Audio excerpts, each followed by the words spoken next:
Oh my gosh! Will you ever forget the story of Rocky? And would you really be able to tell somebody else the story? I bet you would. I bet I can too. And do you know that your nonprofit story is really your most valuable asset? And your story will and can inspire action and create change. And we're going to learn how to tell your story just like a Rocky feature. It's Joy Olson, BlockBuster Fundraising. I'm excited to be here with you today, and we're looking at stories. Stories that will take your fundraising success in 2016 to new heights. BlockBuster Fundraising heights. Most people probably agree on what constitutes a story that draws them in. They care about, identify with, or are fascinated by a character, and they want to know what happens to them. So this is why you must put your nonprofit's characters, whether it's a little kid, whether it's a dog or a cat, or a homeless person, you've got to put your characters front and center. I read in a great article this summer in Advancing Philanthropy about storytelling, and they ask what makes a good story. And good storytelling is the combination of the head and the heart. They say that nonprofits are traditionally good at the head stuff, at counting things, but to really tell a story well, you have to be able to hold someone else's pain. And I think some may be a bit afraid of creating emotion. Most people probably agree on what constitutes a story that draws them in. They care about, identify with, or are fascinated by a character, and they want to know what's going to happen to them. And this is why you must put your nonprofit's characters, your beneficiary, your dog, your cat, your child that needs an education, one person, one story, you have to put them front and center.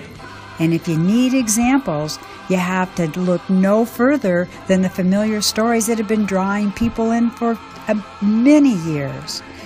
And you need a hero that goes on to achieve something, and there's usually a mentor, opponents, or threats, something that you need help with, and you've got the basis of a great story. Referring to the top 10 insights from the 2012 Nonprofit Technology Conference, in no particular order, these were those top 10 insights. Number 1, the best stories are the ones that you remember, the stories that move you to share again and take action. That's what you want, a story that is so good that your donors are going to donate right now to help be a part of the solution, and it's such a good story, they're going to share it with their friends. Secondly, they say to remember this, people will forget what you told them. They'll forget what you did, but they will never, ever forget how you made them feel through stories. That's what they're going to remember, is your story and how it made them feel, and how it made them feel so good to be a part of the solution. So don't make your story about your organization.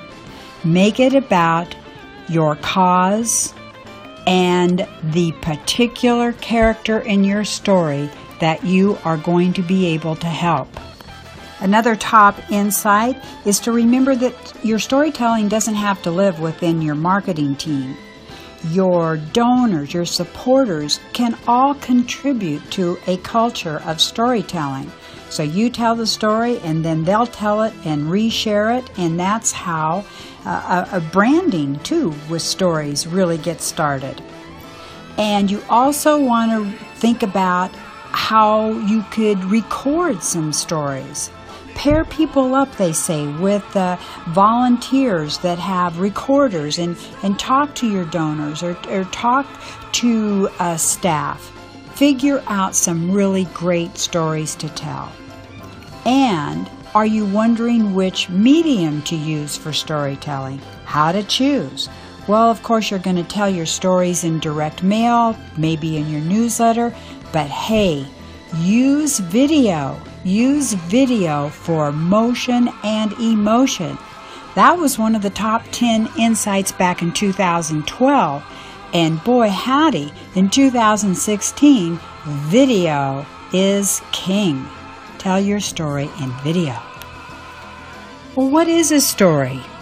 Well, certainly there has to be a beginning, middle, and end. Talking heads are not stories. Remember that, particularly if you decide to go the video route. And for viral video goals, statistics show that the maximum 1 to 2 minutes works. So they don't have to be great big long story videos. And the experts say that you start losing viewers every 10 to 20 seconds. But you're going to make your story so compelling that they're going to want to stay to see what's going to happen to that main character. We're down to the last top 2 insights, and take a look at this sweet, darling little kitten. Just imagine this kitten showing up in your boot outside, and you're wondering, what's his story? What's going to happen to him? Who's going to take care of him? See that? You're already linked. You are watching and you are involved. It's compelling. It's touching your heartstrings. That's what you want to do with your video or your image. And lastly, but not least, simple stories are the best. You don't have to make them complicated, and don't be afraid to fail. Get out there, find your best stories. Put them out there to people and see what works. I think you're going to be amazed at how well it works for you. Remember that we're going to be doing storytelling tips all week just for your year-end success. And I think we're going to have a lot of fun with it. And again, I want to mention the 2012 Nonprofit Technology Conference, the incredible session called The Future of Nonprofit Storytelling, and you see the link there, and I'll include it below. This is Joy Olson saying thanks so much for having been here today, and we'll be back again tomorrow with our daily tip, our countdown to 2016 fundraising, your fundraising success, BlockBuster fundraising success. So looking forward to the entire week on storytelling. Should be lots of fun. Have a great week. Thanks for being here. Bye-bye.